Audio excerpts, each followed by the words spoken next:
Welcome to the Trash Talking Required Fantasy League Report. I'm joined by Commissioner and Head Coach of the BigPimpin.com Pats, James Collier.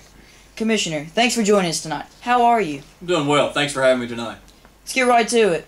Tell us a bit about what to expect from the league this season. An explosive league set up for this season. 14 teams. We're up 2 teams from last year. We've got a lot of veteran teams that's back. Should add a lot of leadership into the team. We've brought in some new teams, some rookies that says that they're going to blend right in. We'll see how that works out. Should be a very powerful league. A lot of trash talk has already been going on early into week 1. Should be a great season. What changes you've been brought out this year? What makes the league better than last season? Biggest thing this year is the statistical changes that's been made to the league that really lets that breakout player that has a huge day get benefit for that. Quarterbacks, running backs, wide receivers, getting those bonus points for really having that stellar breakout day. It's going to pay off now. The biggest thing this year, though, is the defense. They're getting the special teams points, 3 and outs, 4th down stops. It's going to be a big thing. Plus, you pick one off and take it home, it's getting you 6 points. Who are the heavy season favorites? Who are the dark horses? Big favorites this year, obviously. You got to look at last year's playoff contenders. Obviously, you had Townie 3 Putts. The Rebels were in there. Obviously, UK Royal. You got to look at the defending champion. But the big thing I have with him is I haven't even seen him. He didn't make it to the draft. Vaguely has shown up at all. I don't look for a whole lot out of his team this season. No sloppy seconds this season. Obviously was voted the Toyota's best draft of 2011. So I think that he's going to have a powerful year. I think our team's set up for a pretty good run this season. Obviously missing the playoffs last year. Looking to get back quick this year. The Rebels coach has called you biased and laughed at your season predictions. Anything you'd like to comment about that? No, not really. I don't really pay a whole lot of attention to what he says. I kind of treat him a lot, kind of like his coach of his favorite team, Rex Ryan. They like to flap their gums a lot. Don't listen to a lot of them. Go to a buffet, put something in your mouth, quit polluting the air. Townie 3 Putts made allegations that you push your kids to do trades by holding their allowances. Any comments on that? No, this coming from a guy who's got a 2-year-old running his front office. The thing of it is, I actually like his general manager. Me and Beckett really, we like each other. We get off on the same foot. You know, it's kind of classless taking a couple shots at some kids. That's okay, though. I'll deal with Beckett. I'll deal with him in the field. How difficult is it going to be double duty, being the commissioner and the league, as the commissioner of the league as well as a coach? It's tough. You got to keep, obviously the best interest of the leagues first. You got to also take care of your team. Had a little bit of problems juggling that last year. Cost me a shot at the playoffs. We're really focused. I think we've got the league set up well. A lot of veteran coaches set up to help us out. And also I've got a great team assembled for a good playoff push this year. We're looking forward to it. I think it's going to be an exciting year. Coach, let's talk about your team. You just pulled off a huge trade with KY Pats fan. Tell us what happened and how it went down. Started off, Matt Ryan came to us and expressed some concerns about possibly being moved. We started looking around. Obviously, we wanted to put another powerful running back on our team, and Kentucky Pats fan had that. The big rumors going around was obviously we were going to try to move for Matt Forte, but after some discussions with the front office, he really was interested in Matt Ryan and liked what he had to offer. We ended up sending Matt Ryan and Mike Wallace over to Kentucky Pats fan and picking up Joe Flacco and having a big guy added into our running back stable, and that's Peyton Hillis. I think it's a great deal for both sides. It really solidified our running back with Adrian Peterson and Hillis in the backfield for us now. I think Joe Flacco's got the weapons he needs this year to be able to move the football down the field by throwing it rather than having to rely on the running game a lot. I think it really blends in with our team well. We're excited to have him in. I think it's going to be a great year for him. What do you look forward from your team this season, Coach? Obviously, missing out on the playoffs last year leaves a bad taste in everyone's mouth, especially ours. First time missing the playoffs in 10 years. So we took going into the trade or the draft, excuse me, and looking to trying to build our team up for the best possible thing. We've got a great core of receivers, great running backs, a good defense, and obviously bringing Flacco in for our quarterback this year. I think we got a good setup. We just got to get on the field now, take care of things 1 week at a time, get those wins, and we'll be ready to go. Finally, let's have your Week 1 predictions. All right, here we go. Let's jump right into them. In game number 1, we got straight cash homies versus the cold buckets. Obviously, Aaron Rodgers versus Phillip Rivers is the 2 things you look at here. Aaron Rodgers putting up huge numbers, looking like midseason form Thursday night. Phillip Rivers still to play coming up. I think he's going to have a good season. He looked very good through the preseason. But the big thing you got to look on in this game is the receiving core. You got Hakeem Nicks and Vincent Jackson against Pierre Garçon and Brandon Lloyd. The biggest thing here, Pierre Garçon does not have Peyton Manning to throw him the football this year. I think that's a big downfall. That's where you got to tip it over. Yahoo's got Straight Cash Homies picked by 7. I'm actually going to say Straight Cash Homies by 18. This game number 2 is Sloppy Seconds versus defending champion UK Royal. You got to look at another thing right here. Drew Brees, Thursday night, putting up big numbers again versus returning from injury last season's Tony Romo. Romo's got a lot to work with, has to build from last year's injuries. He'll probably get going, but he'll be slow out of the gate. I think that's really going to be the thing here that's going to slow this game down.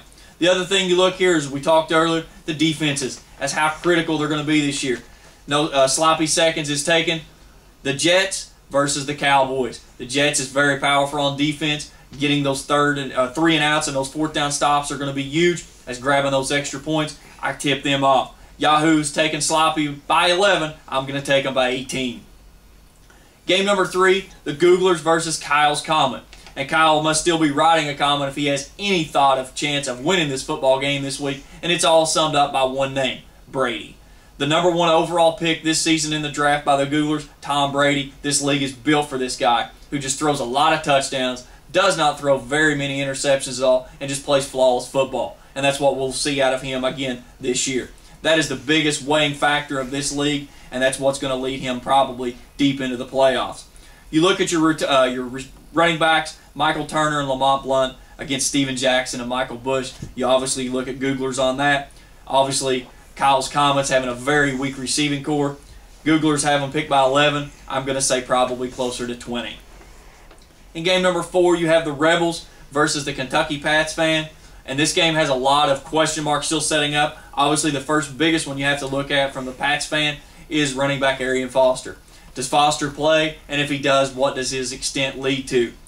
The other we look is Eli Manning, who self-proclaims him in the Brady, the Manning, the Rivers, the Rodgers group against breakout last year, Matt Ryan from the Falcons. I think Matt Ryan has a huge season. He has so many weapons to throw the football to. Eli Manning only has 2 and a very questionable offensive line. I see him having a very difficult season. Dwayne Bowe and Andre Johnson coming over on the Rebels side, that really gives them a tip-off on the receiving core. I like that matchup right there. Yahoo picks the Rebels by about 10. I'm going to go with the Rebels as well. Question mark still on Arian Foster. I think he could be the difference in this football game.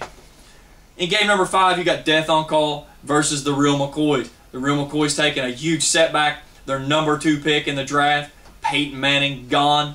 Possibly for the entire season, maybe even his career, but that's a huge loss as backup quarterback Jason Campbell has to get under center and lead that team along. Obviously, Mike Schaub for the Texans will be taking over for Death on Call. Obviously going to be a big thing there. Death on Call just has a much better running back core, no quarterback leadership on the Real McCoys. This is my blowout of the week. Yahoo's by 18. I'm going to Death on Call by 25. In game number 6, you got the Celtics versus the Red Sox on the Battle of the Brothers, a rival week coming right out of the gate. Obviously, you've got Josh Freeman for the Celtics against Michael Vick, and you obviously have to look at Vick real quick and throw that question mark in with him. Which Michael Vick do we get? The Vick last year that started the season with 11 touchdowns and no interceptions, or ended at the season throwing more interceptions than he did touchdowns? His preseason has looked very shaky at best, and with all those weapons that he has and the so-called dream team that's been put together there in Philly, let's see what the pressure does and can he handle the pressure as he goes forward. The running backs equal out. Chris Johnson for the Celtics with Jamal Charles over on the Red Sox. I think the receiving core will be the deciding factor in this game. Yahoo picks the Red Sox by 6. I'll take them by 8. In the final game, the BigPimpin.com Pats versus the Townie 3 Putts, on a game that I think will be a very explosive game. It's going to take a lot of firepower to win this football game. Joe Flacco versus Matt Stafford. Matt Stafford looked very, very good during preseason football games, but obviously the shoulder is going to be a question mark, and can he finish the season? He's only played in a grand total of less than 10 games over the past 2 years. If he can play a full 16 weeks, I see Detroit in the playoffs this year. If he goes down, it's business as usual. The receiving core, Roddy White, Santonio Holmes for the Pats, Antoine Bolden and Larry Fitzgerald for the 3 Putts. Kind of breaks off about even there. I think you got to look at the running back core. Obviously, Adrian Peterson and Peyton Hillis going to be a very tough tandem there to deal with against Frank Gore and Darren McFadden. Frank Gore is going to have to really step up. He has health issues. He obviously has a very weak offensive line. I'm going to look at that. Yahoo's got Townie picked by 6. I'm going with this my upset of the week. The BigPimpin.com Patriots by 10. All right, Coach. Any final comments? No, I'm looking for a really great season. We're hoping to get off to a quick start. Week number 1 kicks off. Already got some games under us on Thursday night when the Packers stepped up and took a 42-34 win over the Saints with a big 4th down stop there at the end. We got a full slate of games tomorrow. Doubleheader on Monday night. Make sure you've got all of your rosters set. You need to get those rosters set by noon tomorrow. That's on Sunday. If you got any questions, be sure to email me at the Commissioner's office. We'll get those checked up. Guys, let's have a great season. We're looking forward to having a good year. That was the Commissioner, James Collier, with the Week 1 Fantasy Report. Thanks for joining us, and we will see you again next week on Trash Talking Required Fantasy League Report. Yeah.